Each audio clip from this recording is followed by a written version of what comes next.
Tony, quite the reaction out there, man. What's the feel like, coming back and having this kind of support? It's pretty cool, man. I mean, it's like I feel like a kid again, man. It's like finding a toy inside a Cracker Jack box, man. I'm here to play some ball. Nice. Tell me the importance of just being back, man. You've had so many obstacles along the way, man. Have there been any points along the way where you're like, dude, this journey's just not worth it anymore? No, man, not even one time that crossed my mind. I've been, like I said, since Ultimate Fighter, since 2011, even before then, since I had my first very loss. The first time I lost, I met my wife. Out of good, bad things happen, man. You have to look at the good side of things, man. And my faith has kept me so strong. You have no idea, man. And I thank God every day, and I thank my family for being there. There's faith, family, friends, man. I want to say thank you to the media. I know I've been an asshole back in the day. I'm still an asshole, so don't get anything chilling. But we're here to do business, man. We saved this card. We heard that they needed a superhero, so I'm here right now. What do you think that means? I mean, like you said, I think a lot of people are looking at this as the main event, even though there's 2 title fights on there. I can give 2 fucks. The only thing I was more disappointed on is I couldn't get a poster with my picture on it, so I can hang it up at my new academy. So otherwise than that, I mean, literally, this is another fight. Cowboy's inside. He's waiting. I know he's trying to get there, like inside his own head, but he hasn't said anything. Only his people that are around him have said it. And the dangerous man is somebody that don't say shit. So he's a dangerous guy, but once you get locked inside the octagon with me, it's game over. Tony, how hard is it to go through private things when you're a very public person and a professional athlete? I was inside an Ultimate Fighter house when I had hundreds of cameras on me, man. I have like 0 fucking privacy already, so I'm not. I think more than anything else, I feel for my wife that she had to go through, so fuck TMZ. You know what I mean? So fuck them. I don't even have anything nice to say to them. But you guys have always kept it 100. You guys have always kept it real. And I want to say you guys have watched me grow literally for a couple of years, probably like 9 solid years, 10 years. I say, like I said, I tip my hat to you guys for keeping it real, keeping it G, and making sure that you guys always look out for me. So 100 from my heart to yours, XTA all day.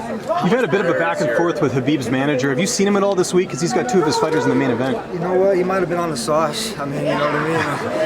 It's a Twitter warrior, man. Like, I get it. You know what I mean? I have gift wars. He wants to go gift wars. I'll destroy him all day. But I mean, it's as easy, plain and simple as this. He's not a fighter. He's a manager. He's a disappointment to the fans, I think, to my fans and to the real fans, to the hardcore. I call my fans the hardcore base. That's the crew. So you hear all those guys saying champ shit, that's hardcore. Those are the real fans, man. Those guys pay the money for the pay-per-views. And the guys like Ali, those are guys that fucking stream that shit. Talk about the music selection. I saw you went with the same tune as the last open workout. You kind of like that sort of that 80s, sort of party rock. I didn't choose it, man. Oh, you didn't? No, I think that's the vibe that they think I get. I mean, literally, I had my tunes inside my head. I was just gonna keep it to myself, but I wanted to vibe with the crowd. I want to vibe with everybody else what's going on. I want to be in tune with all y'all. So we're gonna have a good time on Saturday night, man. Tony, how much better are things now at home than they were maybe a few months ago? Oh man, things have always been good, man. Like everybody has their good days and their bad days, man. And there's always 2 sides to a story. I'm not one to throw anybody under the bus, but check this out. I'll be the first one to step in front of it. Can you explain in your own words why the Max fight didn't go down? Dana said you turned it down. You know what? I was coached to say no. I mean, I'll be real with you guys. When have you guys ever known me to say no to a fight? Literally, this is a round robin tournament. It's not one of those bracket Final Four ones anymore. I was explaining that earlier to Brett. And I mean it like that, man. I mean, seriously, straight up. I mean, you could try your best to win the title. I won the title. It got taken from me. You had like a guy like Robert Whitaker got hurt same fucking way. And then there's politics in that shit, man. I got an Ultimate Fighter trophy, which hardly any of these dudes that are holding the belt have. I got a title belt. I mean, literally, if I have a roof over my head and I'm cashing checks and choking some necks, I'm always happy. You know what I mean? So the trophy don't mean shit to me, literally. I mean, they're gonna do what they're gonna have to do to protect their guys in the pockets. So fuck them. They don't like me. Fuck them if they can't take a joke. So with that answer, then, what's the point of fighting if you're not fighting for titles? Well, that's why you're on that side of the camera. You'll never get it. The same thing like Ali. He'll never get it. It's champ shit only, man. It's a saying. Even if I'm not champ, I'm always gonna have that nickname. I've earned that, man. Like you guys, nobody understands that unless you've actually competed in sports to actually get in that grind. The fighting and the games are always one outside the real game, man. I mean, if you're sitting there and you're like, and you don't ever hit the wall, you know what hitting the wall is? Hitting the wall is when you're practicing and you're working your ass off and you just feel like you're not going anywhere, man. You hit a fucking wall and all of a sudden you kind of sort of break down. You're not sure what the fuck's going on. And all of a sudden what happens when you fucking rip apart that shirt and you have that big old ass on your chest? That's hitting the wall and then breaking through that shit. We've done that plenty of times in my career and it ain't gonna stop anytime soon. So why do I do this? Smiles, man. What do you think about the big Hispanic turnout in the crowd? Oh, you couldn't hear him, huh? Obviously, I'm Mexican, man. A lot of people don't understand it like I do. Speak a little bit of Spanish and working my ass off. I learned in books. I don't really have anybody talking to me in Spanish besides my great-grandparents. So, I mean, they call me a proper Mexican, which is kind of funny, but ain't nothing proper about me, man. I'm improper all the way. So I'm an improper 13.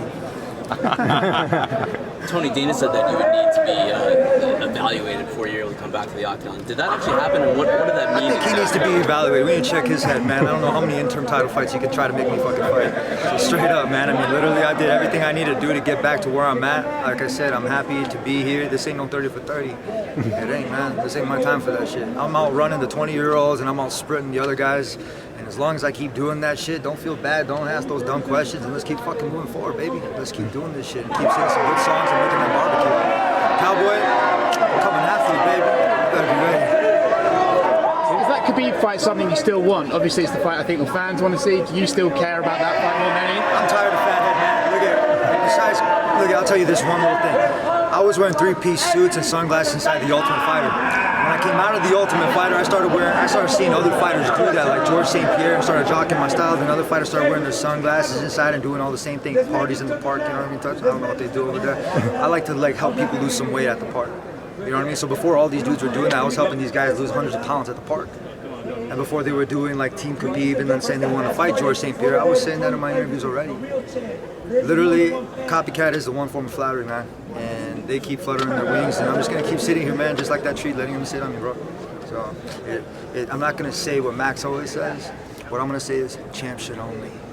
That's a way to live, and that's a way to be. And I want to say thank you guys for believing in me, for motivating me, and being my inspiration to keep moving forward. And the only thing I can do is hope to be the same for you guys. So thank you. I'm out. Thanks, Tony.